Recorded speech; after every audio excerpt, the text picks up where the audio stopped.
Welcome back, everyone. Today we're diving into a story that's, straight out of a psychological thriller. One where a grocery receipt leads to a cascade of shocking events. Yeah, it's wild how something as mundane as a receipt can unravel a life. Exactly. It's like, at first glance, it's just another Sunday shopping slip, but then you find out it Right? lists, tampons that shouldn't even be on the list. And not just any tampons, because the person discovering them had no medical need after a hysterectomy, right? That's right. The story kicks off when Sarah, she's the one in the story, finds this receipt while cleaning out her car. Mark, her husband, had done the shopping, and there it was, a receipt from a store listing common things like milk and bread, plus these tampons. Yeah. That detail is so explosive because you'd think it was something small until you realize its implications. Absolutely. I mean, it was the detail that hit her like a ton of bricks. It's like, um, if your stable marriage suddenly has receipts that just don't add up, you know something is off. And then she starts noticing more discrepancies, right? Like a recurring charge of about $200 at this local utility company for a property that was supposed to be vacant. Right on. So imagine her shock when she follows the money trail. She goes to this rental house and finds out it's not just a side hustle, it's a whole other life. Yeah, exactly. I mean, women's shoes in the hallway, a full fridge, and it just screams someone else's presence. It's like uncovering a secret room in your own home. Yeah, it's like, one day you're living the perfect life, and the next you're an amateur detective, piecing together clues from receipts to bank statements. Absolutely. And most people might just confront the partner immediately, but Sarah took a different approach. She held back and observed. Exactly. Instead of storming in and confronting him, she played the role of the doting wife for weeks. Uh huh. It's such a strategic, almost chess-like move, waiting for the opportune moment. Right. And that brings us to what I really find fascinating her top 3 tips for staying grounded when everything's falling apart. Oh, yes, those tips.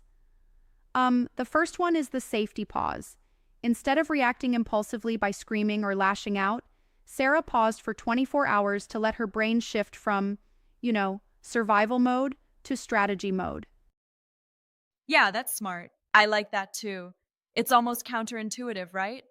When you're hurt, you want to explode, but holding back gives you time to think clearly and gather evidence. Exactly. And then there's the silent audit, which is all about, auditing financial records and important documents. She started collecting bank statements and property deeds before allowing any hint that she knew. Right, absolutely. That's a really calculated move. So the moment he realized she knew, it was too late because the papers were already collected and the trail was set. Truly. And then the final tip, externalizing the pain. Sarah secretly started seeing a therapist to help process her emotions while she maintained her composed exterior at home. Yeah, that's crucial. While it sounds almost cold, it's this duality.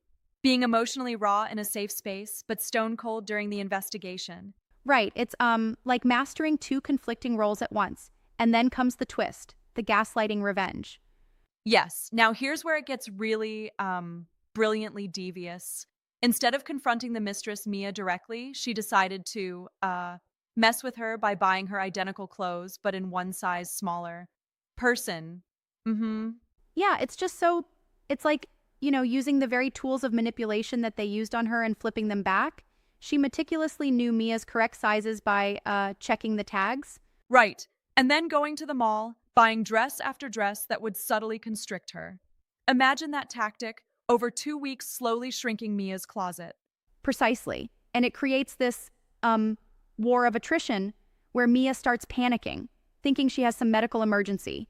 Yeah, that's intense. I get it, but, I'm a bit torn on this part. While it's satisfying, don't you think this revenge could be seen as, perhaps stooping to the same level? That's a fair, critique. It does blur the lines. But in a way, Sarah wasn't just taking revenge on her husband. She was also, hitting back at the gaslighting he inflicted on both of them. True, true. Yeah, it's like a double edged sword. You have the satisfaction of retribution mixed with the risk of becoming the very person you despised. Right. And then it reaches the climax at the hospital. Imagine walking into a waiting room, finding Mark there with Mia, and then saying something like, "Oh, you must be the new tenant," while handing over divorce papers. Wow, yeah. That moment is so cinematic. Like all the accumulated tension just, comes crashing down. Exactly. And it wasn't just an emotional showdown, it was a strategic one. She ended up keeping the house, the car, and even the dog.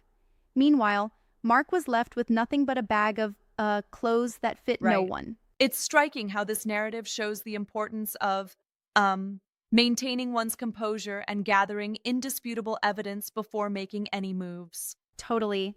And the whole thing feels like a masterclass in turning personal betrayal into a, well orchestrated tactical chess game. Yep, that's a great way to put it. I mean, many might criticize that such extreme measures, like orchestrating a gaslighting revenge, could escalate things dangerously. But in this story, it actually exposed deeper deceptions and forced accountability. Right. It's like she used his tools against him. And while it might be controversial to admire such a move, the narrative is clear. Trust your instincts. When the receipt doesn't add up, there's a lot more below the No surface. doubt. And it's a reminder to those in similar painful situations. Document everything, pause to strategize, and maybe, just maybe, reclaim control in unexpected ways. Exactly. It's healing through empowerment, transforming betrayal into a calculated reclaiming of one's life and property. Right on. It's also a cautionary tale about the intricate webs we weave in our personal lives. Once dishonesty seeps into the cracks, it can spread far and wide. Certainly. And Sarah's journey teaches a deep lesson about resilience, strategy, and how sometimes letting someone drown in their own web can be the turning Yeah, it's point. a wild ride. Well, that wraps up our dive into this psychological thriller of deceit and revenge.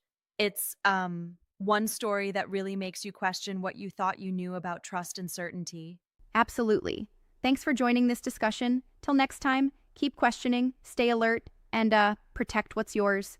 See you next time, everyone.